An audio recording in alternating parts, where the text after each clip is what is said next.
All right, A&P2 students, we are going to continue talking about some of the digestive system organs of the lower gastrointestinal tract. We finished up talking about the liver and the gallbladder on our last video.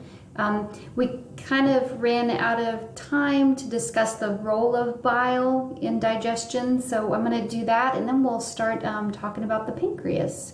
So let me go back here.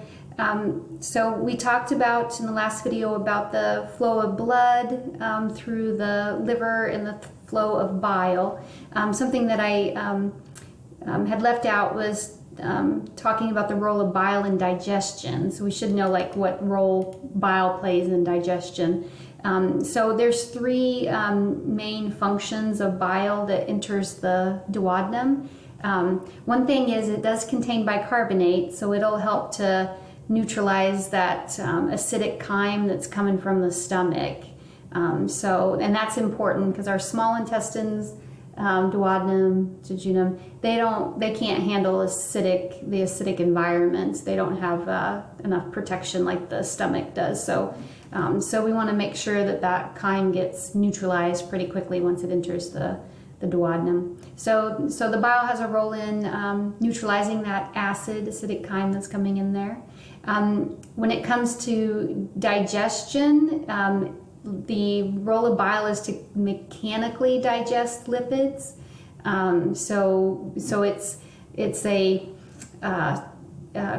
bile is something that'll be able to get between the fat droplets of the lipids and separate them. So they take one big fat droplet and kind of break it up into smaller little pieces. Not chemical digestion because it's not breaking any bonds, but it's just kind of separating the big fat glob of big fat droplet into smaller little fat droplets. And so that increases surface area, so then we can have enzymes come and start chemically digesting. So the bile will also mechanically digest lipids.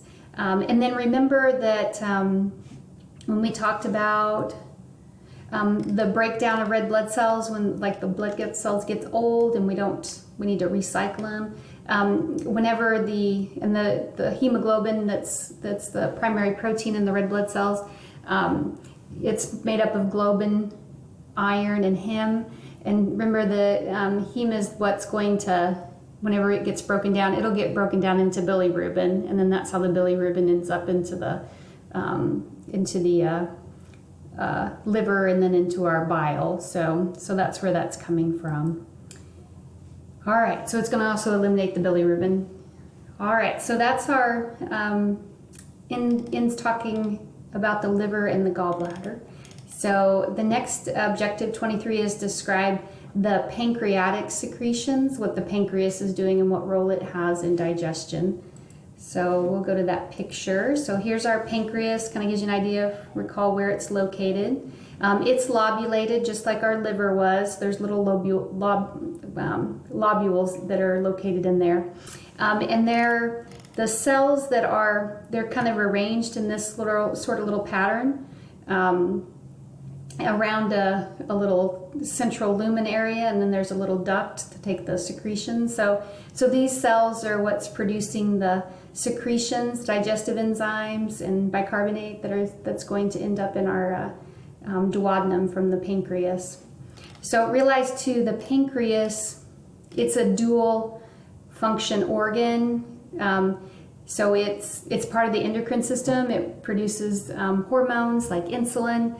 But we're talking about it in this chapter about its exocrine function, so its role in the digestive system and how it produces enzymes that are needed for the digestion of our food. So, all right. So when it comes to our pancreas, I think they list most of them here. I also have them on the objectives. So you should know, so we have amylase. Remember that was an enzyme that was also produced and secreted with the saliva. So since it's in the pancreas, we call it pancreatic amylase. We distinguish it from the salivary amylase. Still going to digest starch though. Take the large starch molecule that's made up of all these glucose molecules that are bonded together and break those bonds and get individual glucose molecules so they can be absorbed. Pancreatic lipase is also going to be one of the enzymes that it's going to produce and release. It's going to, lipase, think of lipids. It's going to break down and digest triglycerides. And then it'll release also inactive proteases. So these are enzymes that'll break down proteins, but just like the stomach, like the chief cells in the stomach, they produce that pepsinogen that was in the inactive form. That was a protein, a protease enzyme that we didn't want to produce in the cell because it might harm the cell. So same way with the cells of the pancreas, they'll produce the proteases in an inactive form, and then they'll be activated once they get into the small intestines in the duodenum. So they can digest protein. And then nucleases will digest any nucleic acids that might be in our food as well. And then the last thing is the bicarbonate. Bicarbonate's going to be in the secretions from the pancreas to buffer the chyme that's entering the small intestines to raise the pH. So the bilirubin, the bile has that function because it has bicarbonate ions in it too, but so does the pancreas. So I've got two ways to get that acidic chyme that's entering the duodenum, get that pH up so we don't have any damage to the mucosa of the small intestines. All right. So the next thing that we'll talk about in the next video, we'll talk about the hormones that regulate. We've already kind of talked about them as far as regulating the stomach. So we're going to talk about how they regulate the small intestines as well. And then we'll go over the function of the large intestines too. All right, I'll see you in the next video.